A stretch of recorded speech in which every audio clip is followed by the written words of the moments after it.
Shalom, salam sejahtera bagi kita semua. Semoga Bapak Ibu, Saudara-saudari yang terkasih selalu dalam keadaan sehat-sehat dan dalam perlindungan Tuhan. Amin. Amin. Baik Bapak Ibu, Saudara-saudari yang terkasih, pada malam hari ini kembali saya mengajak kita untuk merenungkan sabda Tuhan yang kita ambil dari Matius bab 7 ayat 21 sampai dengan 27. Judul dari perikop ini ialah dua macam dasar. Dasar apa? Dasar iman yang dimaksudkan. Mungkin waktu kita sekolah minggu atau adik-adik sekolah minggu masih hafal atau masih ingat lagu ini. Saya nyanyikan ya.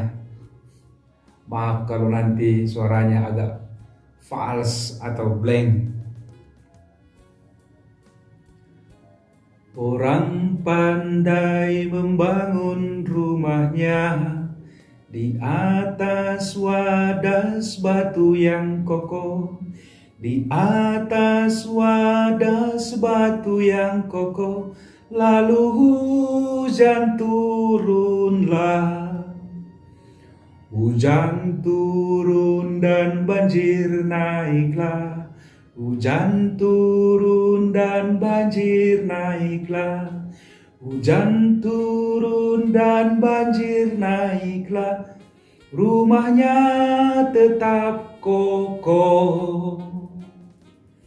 Orang bodoh membangun rumahnya di atas wadas pasir yang dangkal.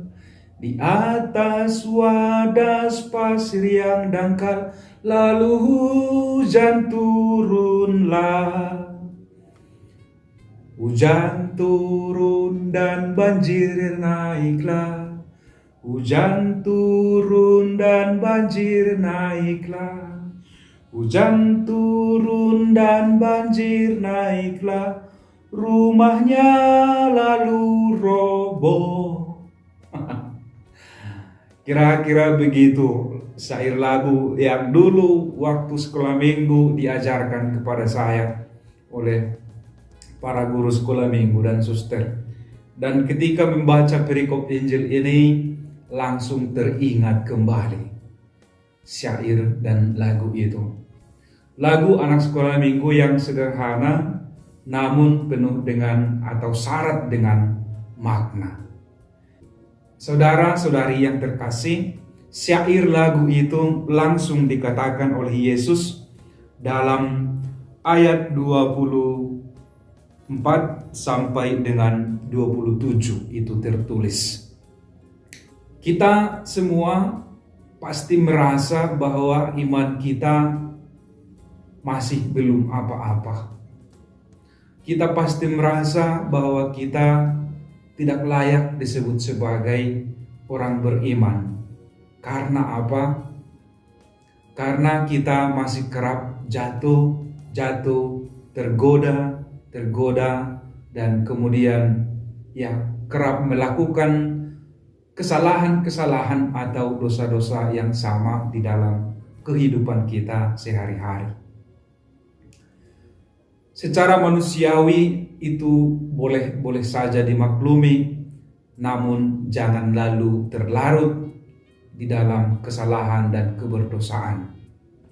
Karena apa? Karena biasanya kesalahan, dosa itu lama-lama kalau sudah terbiasa dilakukan, itu menjadi tidak terasa sebagai dosa. Suara hati menjadi tumpul, kepekaan akan spiritualitas kita sebagai orang beriman yang mengimani nilai-nilai Injili menjadi kandas. Maka jangan kita biarkan kita larut dalam dosa-dosa.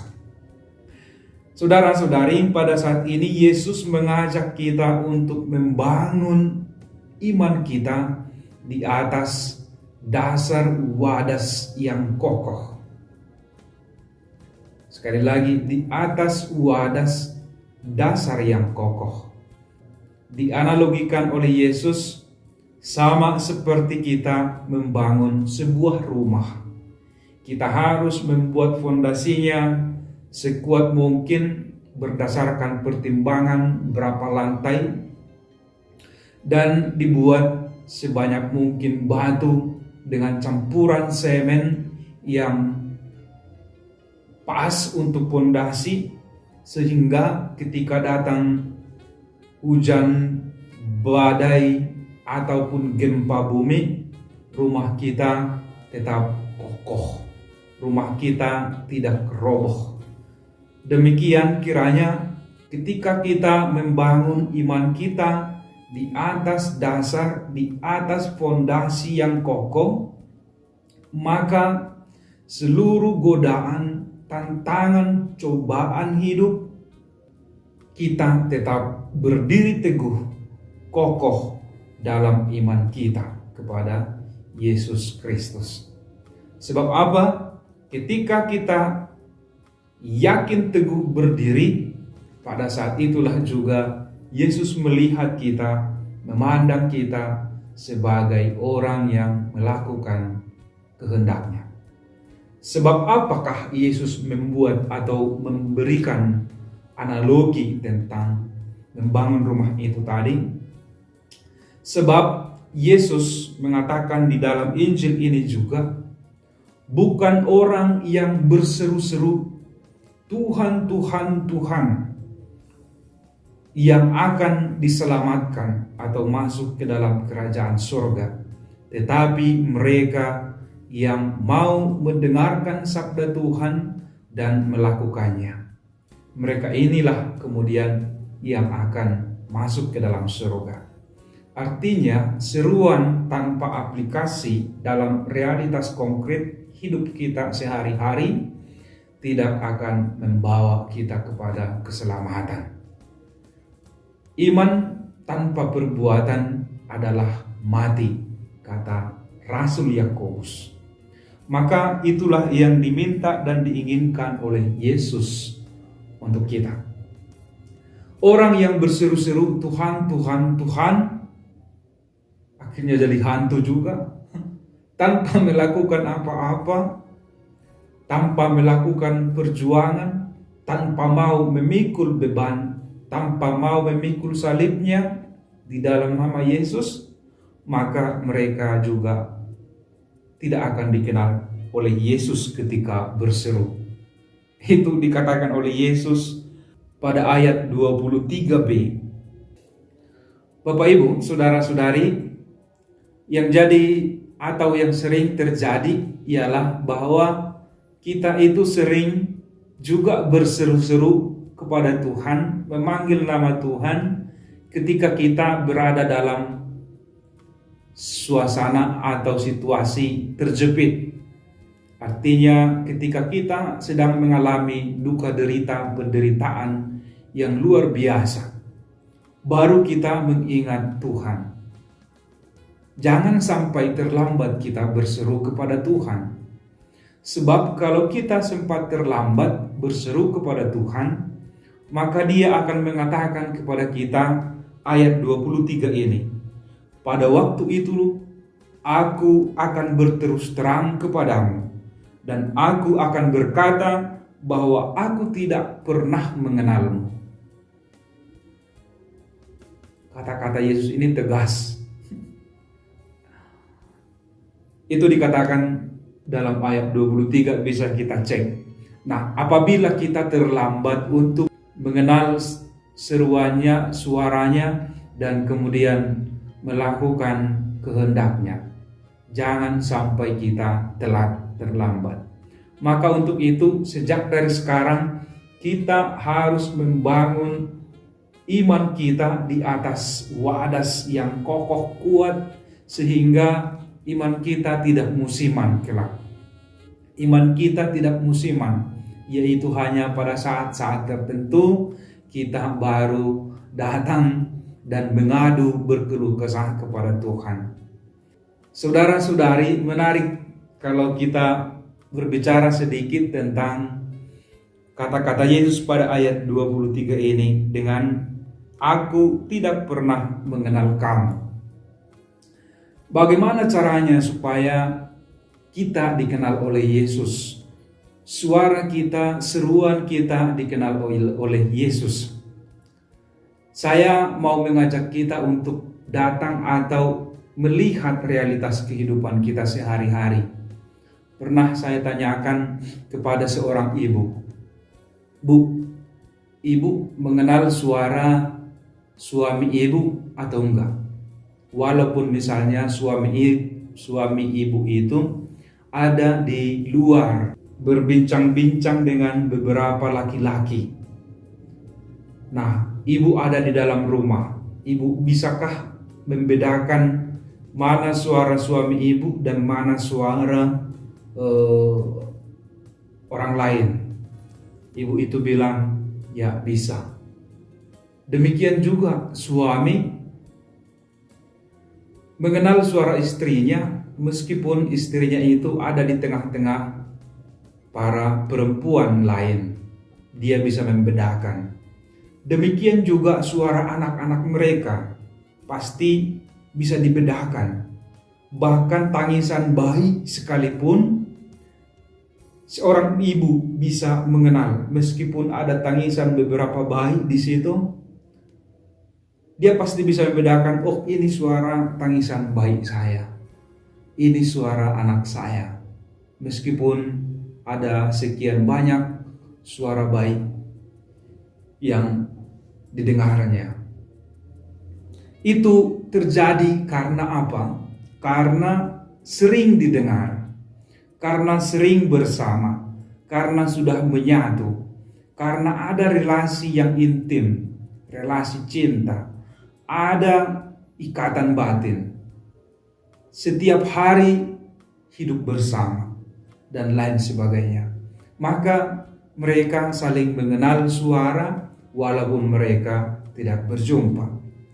Demikian juga apabila suara kita selalu kita dengung-dengungkan dalam doa pribadi maupun dalam doa bersama, selalu kita memanggil nama Yesus baik di dalam situasi sukacita, senang maupun dalam situasi duka derita. Semakin sering kita berdoa, berbicara, berbincang-bincang, berjumpa dalam doa dengan Yesus, bersama dengan Yesus, maka relasi itu akan semakin intim, relasi cinta kasih akan semakin dalam, dan batin kita akan menyatu dengan Dia, lalu Dia akan mendengarkan dan mengenal suara kita. Nah, pada saat itu juga kita diajak untuk senantiasa membersihkan diri dari segala bentuk noda dosa kita yang telah kita lakukan di hari-hari yang telah berlalu. Sehingga Yesus yang akan kita tempatkan di dalam hati kita itu menempati hati yang bersih dan layak. Sehingga Yesus menjadi betah tinggal di dalamnya. Yesus menjadi tinggal di dalam diri kita dengan tenang dan betah karena kita sudah menjadi perpanjangan tangan Dia, sudah menjadi alat di tangannya untuk menyatakan dan mewartakan kasih-Nya. Hal itu tentu bisa kita lakukan dengan cara melakukan hal-hal kecil, melakukan hal-hal sederhana sesuai dengan panggilan kita masing-masing. Sebagai seorang ayah, sebagai seorang ibu, sebagai seorang anak, dan sebagai seorang pastor, suster, dan lain sebagainya. Dan kemudian kita akan merasakan kebahagiaan dan suasana yang kita inginkan di dalam realitas hidup kita. Semoga Bapak Ibu Saudara-saudari yang terkasih, kita mampu untuk membangun iman kita di atas wadas batu yang kokoh kuat, sehingga kita mampu untuk menantang zaman, menantang seluruh godaan dan cobaan dalam realitas hidup kita setiap hari, dan kemudian memperoleh mahkota keabadian bersama dengan Yesus di dalam rumah abadi, rumah yang tak boleh digoncang dan dihancurkan oleh siapapun, yaitu di dalam kerajaan surga. Amin. Amin. Maka baik juga kita bernyanyi, orang pandai membangun rumahnya di atas wadas batu yang kokoh, di atas wadas batu yang kokoh, lalu hujan turunlah, hujan turun dan banjir naiklah, hujan turun dan banjir naiklah, hujan turun dan banjir naiklah, rumahnya tetap kokoh, imanku tetap kokoh. Semoga Tuhan memberkati, menguatkan kita sekarang dan selama-lamanya. Amin.